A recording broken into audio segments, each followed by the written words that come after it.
పూరా లోకల్. కాళేశ్వరం విషయంలో ఏం జరుగుతుందో అందరికి తెలిసిన విషయమే. ముఖ్యంగా తెలంగాణ రాష్ట్రంలో కేసీఆర్ కుటుంబానికి రేవంత్ రెడ్డి గారి సర్కారు ఒక రక్షణ కవచంగా మారింది. కేసీఆర్ కుటుంబానికి రేవంత్ రెడ్డి గారి సర్కార్ ఒక రక్షణ కవచంగా మారింది.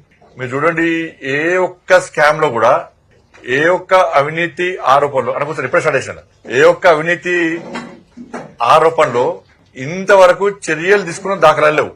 ఇప్పుడు దీని ద్వారా తెలంగాణ రాష్ట్ర ప్రజలకు అర్థమవుతున్నది. అందుకే వాతావరణం మొత్తం మారిపోయింది.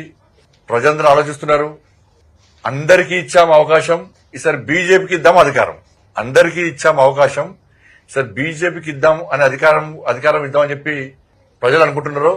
దాని ప్రధాన కారణం ఏంటంటే బీఆర్ఎస్ కాంగ్రెస్ ఒకటే, ఒక నాణానికి బొమ్మ బొరుసు లాంటి వాళ్ళు. లోపాయకార ఒప్పందం ఇద్దరి మధ్య కుదిరింది.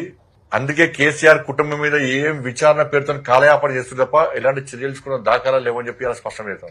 మేము క్లియర్గా ఉన్నాం. మా స్టాండ్ అంతా నరేంద్ర మోడీ గారి స్టాండ్. మాది, మా పార్టీ కార్యకర్తలు గాని మాది గాని, మా స్టాండ్ నరేంద్ర మోడీ గారి స్టాండ్. ఇవాళ కాళేశ్వరం విషయంలో ఇది ఒక పెద్ద అవినీతి ప్రాజెక్ట్. కాళేశ్వరం అనేది అవినీతి ప్రాజెక్టు. కేసీఆర్ కుటుంబానికి ఏటీఎం గా మారిందనేది జగమెరిగిన సత్యం, నగ్న సత్యం.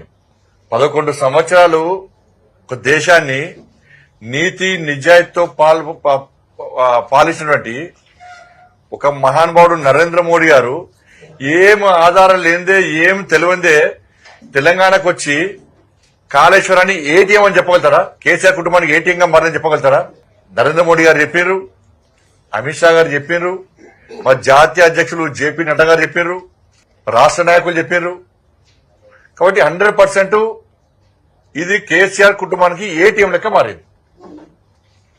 వాళ్ళ మా స్టాండ్ ఒకటే, ఊసరి లెక్క రంగులు మార్చే స్టాండ్ మాది కాదు. పార్టీ స్టాండ్ మా స్టాండ్. ఇప్పుడు నేను మొదలంగా రాష్ట్ర అధ్యక్షుడిగా ఉన్నా. నా ఫోన్ ట్యాపింగ్ సంబంధించి నాకు నోటీస్ ఇచ్చారు. అంటే అప్పుడు రాష్ట్ర అధ్యక్షుడు ఉన్నప్పుడు ఒక స్టాండ్, ఇప్పుడు మినిస్టర్ దగ్గర స్టాండ్ మారుతుందా? పార్టీ స్టాండ్ నా స్టాండ్. నేను మినిస్టర్ ఉన్నా, రాష్ట్ర అధ్యక్షుడు ఉన్నా, రాష్ట్ర అధ్యక్షుడు లేకున్నా, సామాన్య కార్యకర్తలు కూడా పార్టీ స్టాండ్ నా స్టాండ్. స్టాండ్ మారదు. భారతీయ జనతా పార్టీ కార్యకర్తలు, కమిట్మెంట్ తో పనిచేసే కార్యకర్తల నాయకుల స్టాండ్ మారది. పార్టీ నిర్ణయమే మా నిర్ణయం. కాళేశ్వరం విషయంలో మా స్టాండ్ అంతా కూడా ఇది పూర్తిగా అవినీతి అక్రమాలతో కూడుకున్నటువంటి ప్రాజెక్టు. 38,000 కోట్లతో పూర్తయ్యే ప్రాజెక్టును 1,20,000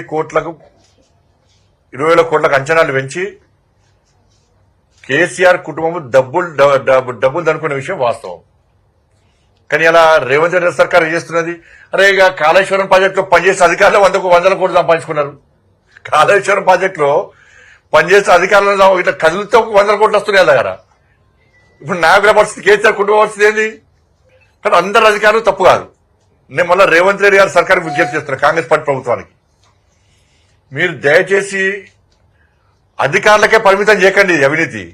ఒక 2 అధికారం చర్యలు తీసుకుంటాం, అధికారులందరికీ మెమోలు ఇస్తాం, అధికారులందరినీ బదిలీ చేస్తామని కాదు. మీరు రాజకీయ నాయకులను, అప్పుడు అధికార నాయకులను ఏం చేస్తారో చెప్పండి. ఫస్ట్ మీరు స్టాండ్ చెప్పండి. రాజకీయ నాయకులు మీరు స్టాండ్ చెప్పండి. అంటే రాజకీయ నాయకులు, అధికార పార్టీ నాయకులు ఎంత సంపాదించుకోవచ్చు, మేము మాత్రం కేవలం అధికారుల మీద చర్య తీసుకుంటామంటారా?